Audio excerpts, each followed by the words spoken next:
मी सोनगावसन आलोय. काय काम काढलं? युवराज, आमचं नशीब खराब म्हणा का निसर्गाची अवकृपा म्हणा, आडाचं काम सुरू झालं पण पुरं काय झालं नाही. का? निधी मंजूर झाला नाही? निधी मिळाला होता, स्वतः महाराजांनी निधी मंजूर केला होता, पण काम पुरं होता होता निधीच संपला. बर मग? सदरवर 4-5 याला खेपा बी मारल्या. त्यांनी सांगितलं एकदा निधी मंजूर झाला होता, आता पुण्यांदा होणार नाही. मग अर्ज करायचा होता महाराजांच्या नावानं. मला लिहिता येत नाही का वाचता येत नाही, आणि अर्ज बी केला असता पण निधी देणारच नाही असं म्हणतात. मग काय इच्छा काय तुझी? युवराज, तुम्ही शब्द टाकला तर काम होण्यासारखं आहे.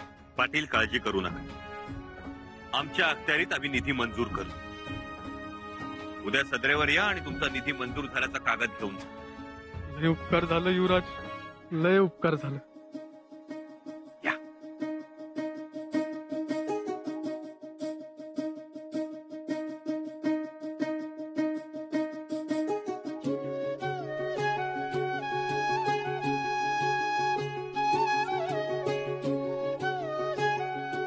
काय खबर?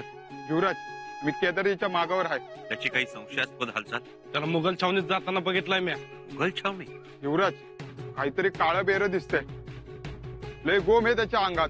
तीच गोम बाहेर काढायची असेल तर त्याच्या मागावर राहा. लाडीशी सुद्धा संधान बांधून राहा. आपल्याला तातडीनं गोदावरी पर्यंत पोहोचायलाच हवं. या. जी. केदारजी, मुघल छावणी. गोदावरी कुठे आहे?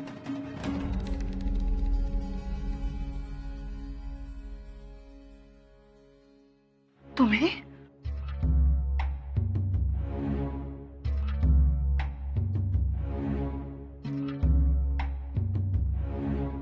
पंचपक्वान्नांचं ताट तुझ्यासाठी.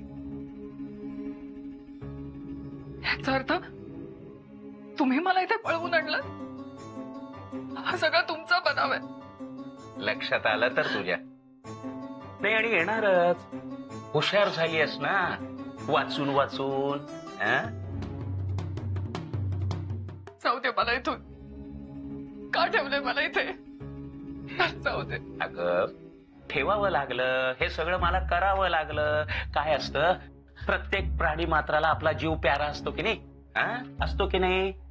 पण तुला तुझ्या नवऱ्याचा जीव 1.5 दमडीचा वाटतो. काय करणार? आणि महत्वाचं म्हणजे तुला जे कळायला नको होतं तेच कळलंय.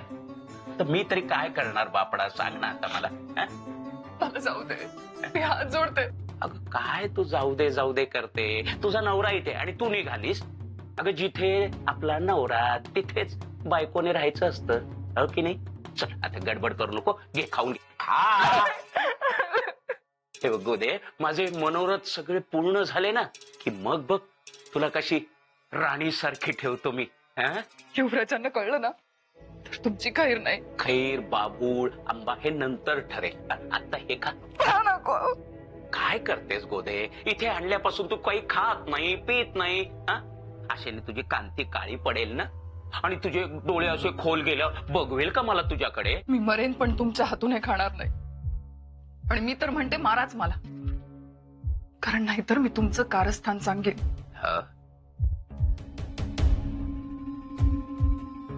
कसलं कारस्थान? आलं लक्षात. त्या अशरफ खानाला मी युवराजांबद्दल सांगितलं ते. ते नाही, मग त्याच्या पलीकडचं. तुम्हाला माहितीये मी काय सांगणार आहे ते. म्हणून तर या महालात आणून ठेवलाय ना मी तुला. युवराजांचे लोक पाळतीवर असतील, ते माझा माग काढतीलच, आणि मग तुम्हाला माफी मिळणार नाही. आता तुझ्या युवराजांवरच माफी मागण्याची वेळ येणार आहे, आणि ती खुश खबर मी लवकरच तुला देणार आहे, जेव्हा महाराज युवराजांना शिक्षा फरमावतील तेव्हा. गोदे, असा तिढा मारलाय मी की आता त्यातून युवराजांची सुटका नाही.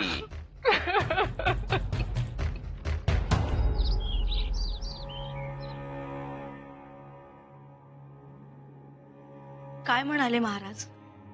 निर्वाणीचं बोललात त्यांना? हो, ठरवलंच होतं आम्ही.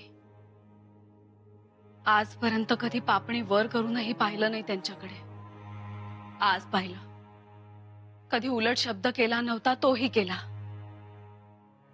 बघू त्यांनी काही परिणाम होतो का.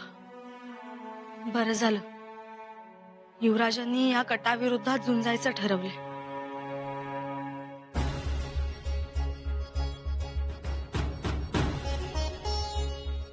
तुम्ही त्यांना तयार केलं म्हणून, नाहीतर आबासाहेब म्हणत मोडून पडले असते, कोसळले असते. मातोश्री तसंच झालं होतं. आम्हीच सांगितलं त्यांना, हे संकटही अफजल खानात समान समजा. काढा सरळ कोथळा बाहेर, लावा त्यास बुद्धीची वाघनख. तुम्हाला तर ठावे आहे, शंभूराजे 52 कशी सोनं आहे. आता फक्त ते लोकांना समजायला पाहिजे आणि त्यासाठी सत्य शोधायचं. पण मातोश्री, आबासाहेबांना सत्यता माहीत नसेल. कदाचित असेलही, पण रयते समोरच बोलावतील आता शंभूराजांना. पण मातोश्री, नामुष्की तर होणार नाही ना. नामुष्की कसली, उलट ते झळाळून निघतील. फक्त शंभूराजांनी स्वतःला आवरलं पाहिजे. रागाच्या भरात काही नको करायला. नाही करणार. उलट आबासाहेबांच्या शाबासकीसाठी हे अग्निदिव्यही पार पाडतील ते. मातोश्री हो दिवस रात्र पळत असतात ते, आलेलं बालन दूर करण्यासाठी. अरे रायप्पा, कवर यायचं हा केदारजी. याला माझा अंदाज चुकायचा नाही. पण तो इकडे एवढा लांब येतोय म्हणजे गोदावरी बी इथंच कुठेतरी असेल. मी तर बघ पहिल्या 2 कांठातच लावणार भांडगोळाच्या. लय तारा दिलाय. अरे मर्दा, खेळ बिघडवशील. पहिला माग घेऊ त्याचा. जेव्हा आली शिकार.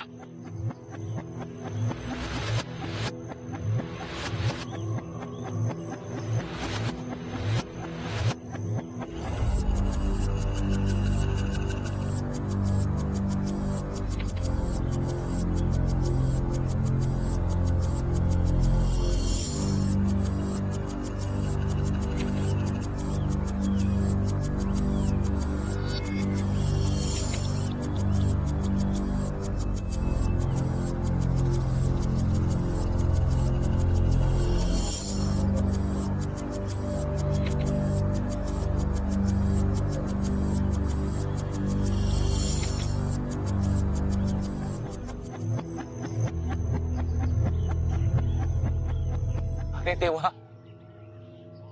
रायप्पा माझ्या मागावर होता तर. केदारजी, चला आता पुढे जाण्यात मतलब नाही, माघारी फिरा. कुठे रे गायब झाला हा? गुंगारात दिला वाटतं. जेव्हा माघारी निघालाय. चल.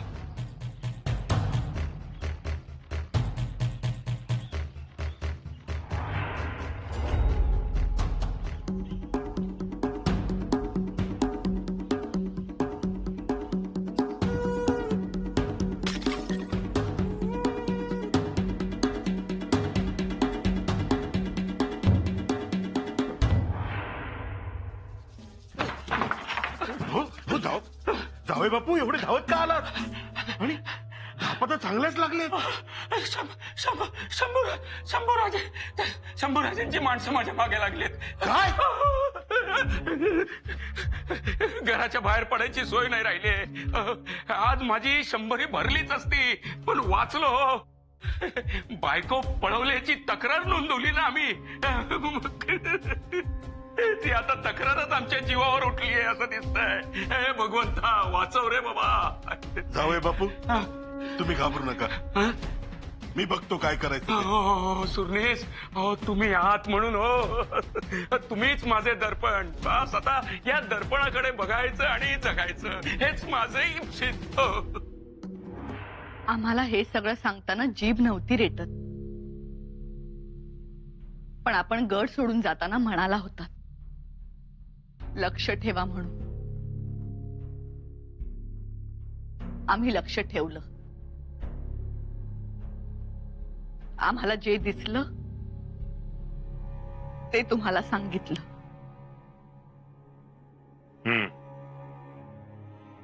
ते बरं केलं. पहिल्यांदा जेव्हा युवराजनींच्या महाली गोदावरीस रडताना पाहिलं, तेही युवराजांच्या समोर, तेव्हाच आम्ही काही विचारणार तोवर ती निघून गेली. मग त्या दिवसापासून तिचं येणं जाणं वाढलं. आमचा तिच्या येण्या जाण्यास विरोध होता, पण आमच्याकडे कोणी लक्ष दिलं नाही. असं त्यात तिचा बुधभूषण ग्रंथ तोंड पाठ, ज्ञानेश्वरी, अभंगगाथा म्हणाव्यात तसे श्लोक पाठ, त्यामुळे येणं जाणं वाढलं. सलगी झाली. युवराजांशी? युवराजांशी नाही, पण युवराजनींशी, धाकट्या महालाशी. मग चर्चा सुरू झाली. गोदावरी अजून माहेरीच का राहिली?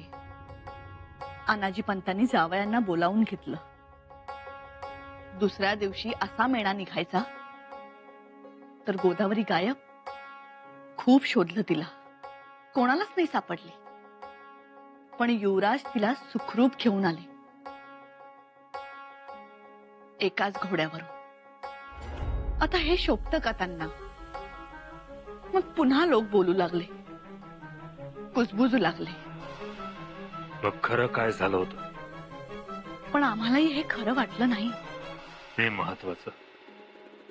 पण दुसऱ्या बाजूने विचार केला की असं वाटतं, युवराज पायरी सोडून तर वागले नाहीत ना? असं वाटत होतं तर त्याच वेळी जाब पुसायचा होता युवराजांना.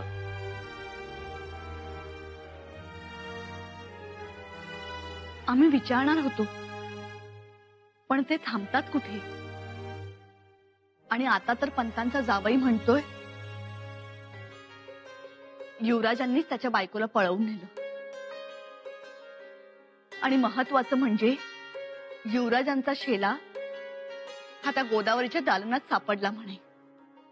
याचा अर्थ गोष्ट गंभीर आहे. आता आपण आमच्या मनातलं बोललात महाराज. तुम्हाला काय वाटतं? काय झालं? आम्हालाही गोष्ट काही नीट लक्षात येत नाही, पण गोदावरी सारखं युवराज युवराज करत होती. हे आम्हाला काही रुचलं नाही. महाराज, अनाजी पंत आपल्या भेटीसाठी इजाजत मागत आहेत. बोलवा त्यांना. आले. त्यांना काही दम निघत नाही. मुजरा महाराज. या पंत. महाराज, माझ्याकडून एक चूक झाली. कसली चूक? आम्ही तुमच्याकडे तक्रार केली ती. पंत, खरंच महाराज, आता असं वाटतंय न्याय नको. आम्ही तक्रार मागे घेतो. पंत, काय झालंय? काय? शंभूराजांची माणसं माझ्या जावयाला मारायला टपली आहे.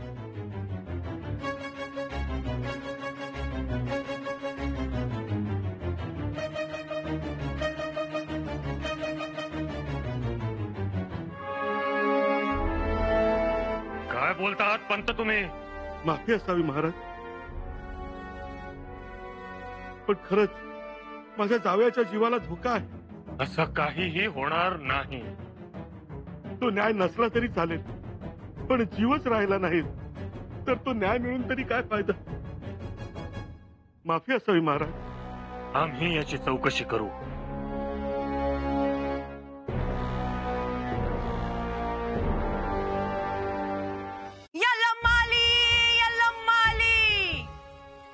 मच्छरूपी यल्लम्माली शंकासुराचे वदासी गेली, चारी वेद घेऊन आली. माझी यल्लम्मा भली रसा तळाला धरात चालली कुर्मरूपी यलम्माली यलम्माली यलम्माली ए माय जोगवा वाढ माय जोगवा वाढ. जोगवा वाढण्याची माझी अवस्था नाही बाई. जा तू. ए माय हात लाव की. हा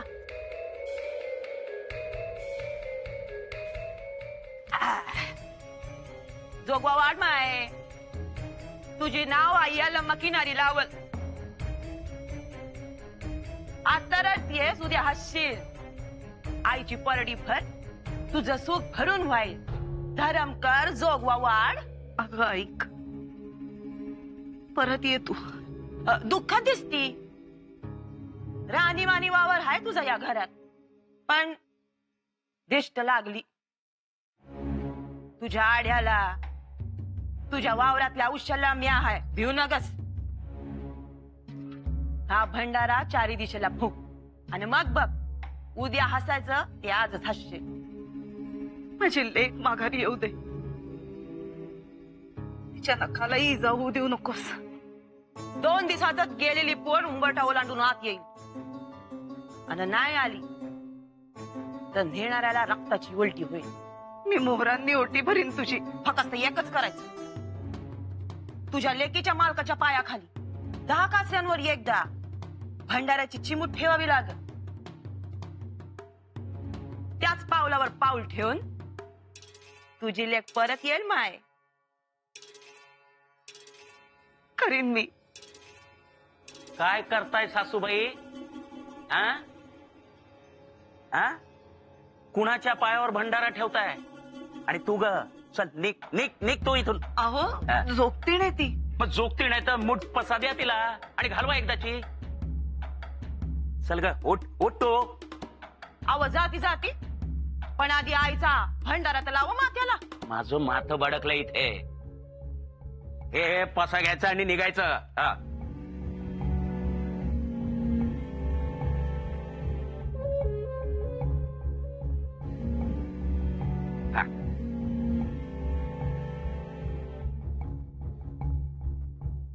भंडारा जेवढा पिवळा धम्मक तेवढा कडू जार असते.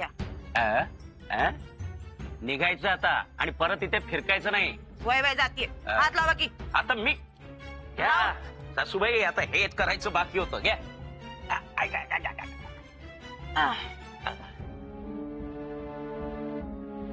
येती यलम्माली यलम्माली.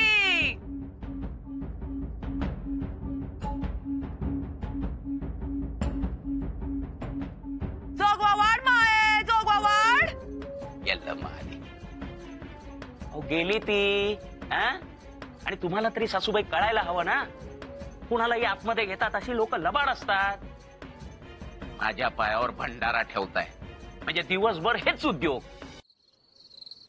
लाडी कुठे? युवराज, लाडी रूप बदलून आनाजी पंतांच्या वाड्यावर गेली. काही खबर नाही. वेळ हातातून निसटत चालली आहे. एव्हाना गोदावरीचा माग लागायला हवा होता. मी काय म्हणतो युवराज, केदारलाच उचलतो. 2 रट्ट पडल्याशिवाय तोंड उघडायचा नाही. मग उचलू की त्याला. युवराज, महाराजांनी यात फरमावली, बोलवलंय.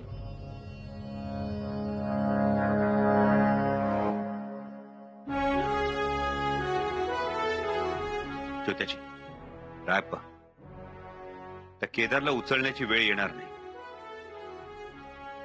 ज्या निरोपाची आम्ही वाट बघत होतो तो निरोप आला. आबासाहेबांनी आम्हाला बोलावून घेतलं. एकदा आबासाहेबांनी आमच्या तोंडून सगळी खरी हकीकत ऐकली ना, सगळ्या गोष्टी मार्गी लागतील. आम्हाला खात्री आहे.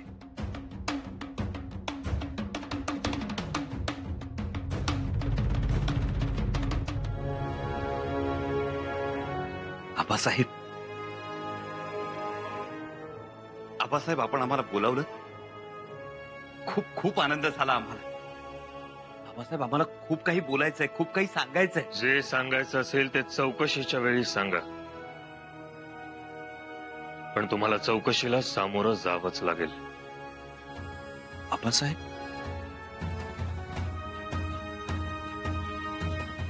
आणि तोपर्यंत तुमचे युवराज म्हणून असलेले अधिकार आम्ही काढून घेतो आहोत.